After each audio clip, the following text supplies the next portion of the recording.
beeps. Maybe beeps aren't working. I hope that's coming through loud and clear. People, friends, countrymen, I've got a creaky chair. I kind of tap the thing because the microphone's so bloody sensitive. But anyway, hi, Bill here. For those of you who don't know me, Bill Weir, the Alpine Geordie, Benitses Bill, aka many other aliases and things like that. Got to look at that camera, not at that monitor. So there we go. Yes, so Corfu. At the moment, I'm here in Lucerne in Switzerland, where I live most of the year, and I want to go to Corfu. So we're looking at the middle of day after Blaine races. Let me get the diary there. It's the 10th-ish of June. And I have some holidays, some time off coming up, so I would love to get to Corfu. But how? There's the big thing. I've been known to drive there from here. So I'm going to explain what's available, what I can do. I know most of you might be on the other side of the world or whatever. So you can fly into Athens, which is the hub, and then fly from Athens to Corfu on a puddle jumper. 737 thing with Aegean. But that's one scenario. Is Athens open? Do you have the right passport? And by the time you want to go there, get there, is everything still okay? Fingers crossed at the moment. It's drug-free, virus-free or whatever, or situation is quite good, and everything is supposed to open up from the 15th of June. I'm planning to go into the end of July, August time, so I've got plenty of time. But the problem I've got is a lot can happen in that time. So it's when do you make the commitment? When do you jump? When do you part with your hard-earned cash? And it's there's nothing worse than sitting on an aeroplane and someone says, "Oh, I only paid €20 for this seat," and you just deck them. So, not really. I'm not a violent man. I make a lot of noise, but I'm not violent. Anyway, so planning how to get to Corfu. For the last, I was there a handful of times last year, and most of the times I drove to Milan, which at the moment ain't sort of an option. And I normally used to go for up to a week. Sometimes it was just a couple of nights, 3 nights, because it's a couple of hours drive from here to Milan, and then a 1.5 hour flight to Corfu with Squeezy Jet. So they're back. Ryanair is the other Milan airport, and I've done a load of flights with LTUR.com, which is a website, and they fly out of all the German airports and Swiss airports. And it's LTU, the airline, and the R stands for Reisen, which is their travel group, and they amalgamate flights and seats so that you could fly from Basel to Corfu and with I was going to say Thomson's TUI, and come back with Edelweiss or with another tour operator to Zurich. So they're just putting bums on seats basically and filling the planes up. And if you use their super last minute situation, you've got a good chance to get a very cheap flight if you're prepared to adapt. That was the situation before this, the what's it. So that's my situation. Or do I drive all the way? Do I drive to Brindisi or Venice if I'm going for a longer period and get the ferry down to Benitses on the mainland and the little ferry back to Corfu down to the south to Lefkimi. There's a port, there's Corfu main port in Corfu town, and then there's a smaller port in Lefkimi. Let's say it's a port, it's a concrete wall that the ferry bumps into and chokes people off. Much shorter, much cheaper, and more practical for me because it's the bottom of the island. Anyway, so you've got a plan, you've got to do your homework and wait to commit.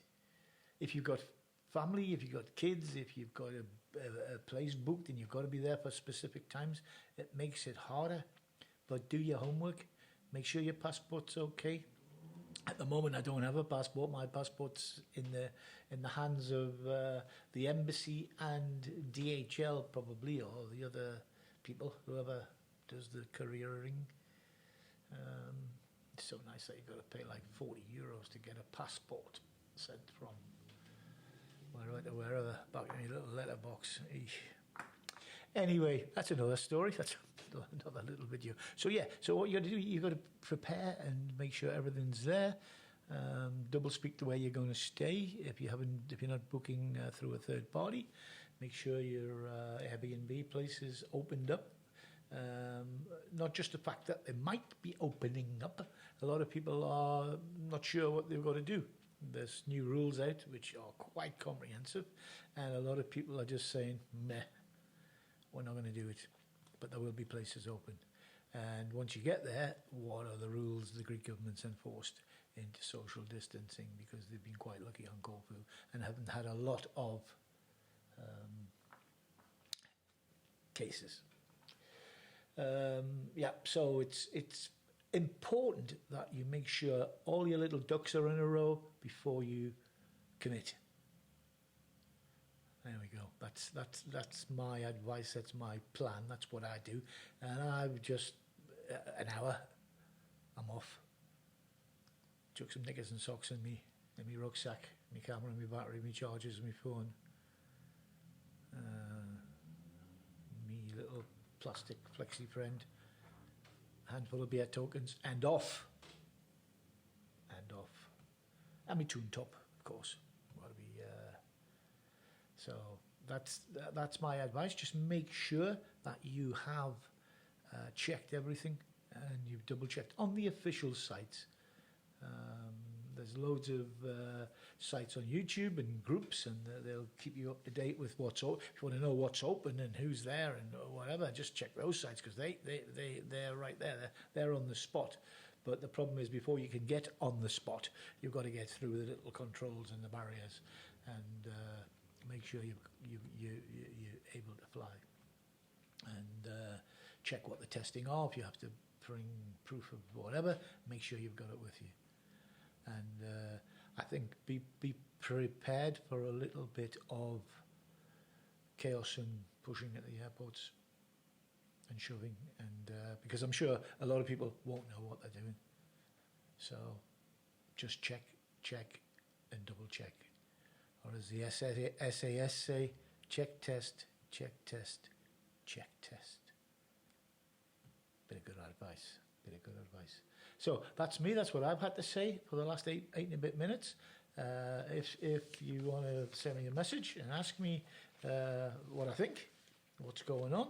I've been going to Corfu for 39 years now, so I haven't missed many summers. And I did work there for 9 summers. So if you want to, I guess ask me a question. Don't millions of you ask me. Ask on the forums. That's what they're there for. But if you're not sure and you want to know what I think, how I feel, what my opinion is, I'm sure I'll give it to you. It's quite interesting. I'm just watching all the replies come up now.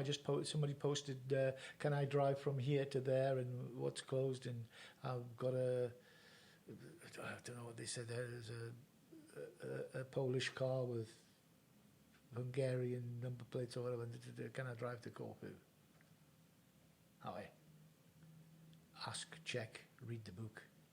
It's changing every day. Don't do anything till the last minute, because if you book and pay and they've got your dosh, I think you might find it's quite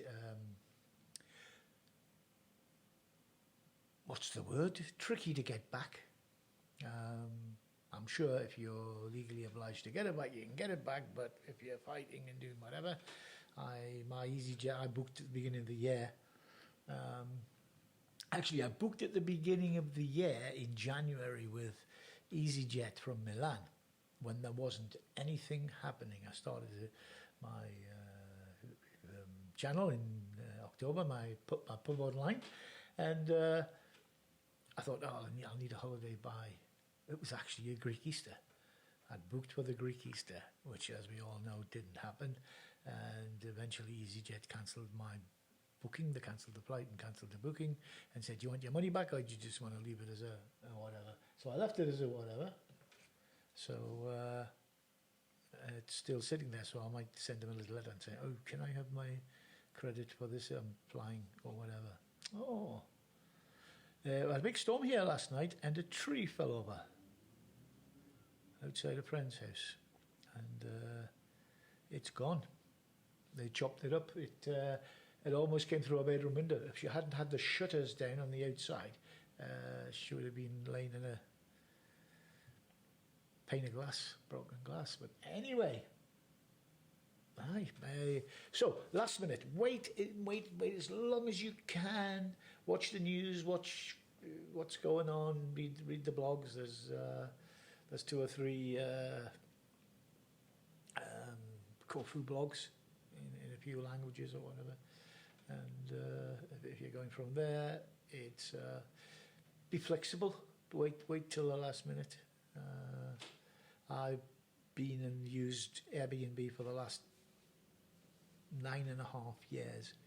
I've been a host and a traveller with Airbnb. They are quite good. They're still all over the place. But it depends if the people have kept their details up to date on the website. So have a look at that. Or if you've got a car and you're driving around, just pull into the local taverna. You'll soon find somewhere to stay. Or book a holiday, then you're guaranteed. I don't think it's going to be too busy, and I don't think there's going to be a lot of people opening up straight away, maybe later in the summer. But if you're waiting for the first doors, go. The island needs money. The island needs tourists. It's the biggest crime in the world if the place is forgotten about. To me, it's paradise. My last option is to walk and swim there. Seriously, it's on the list, but it's at the bottom. So don't give up. Just keep watching and keep all your options open until you need to commit. And I hope to see you there in Corfu this summer. I've got to look down here. I'm looking at my monitor. My camera's down here. Have a great time. Have a great summer. Eat, drink, and be merry, and enjoy the island that is Corfu. There we go. That's me. I don't think I need to edit this. I'm just going to put it up and see what happens. So if you've got any questions, just drop them by, and if I've got time, I'll try and get to them. But I'm running around like a proverbial at the moment. But this is Bill Weir, Benitses Bill, the Alpine Geordie, saying, take care, be happy. Can't find where I've got to press the button. I've got to press the button up there, haven't I? Yeah.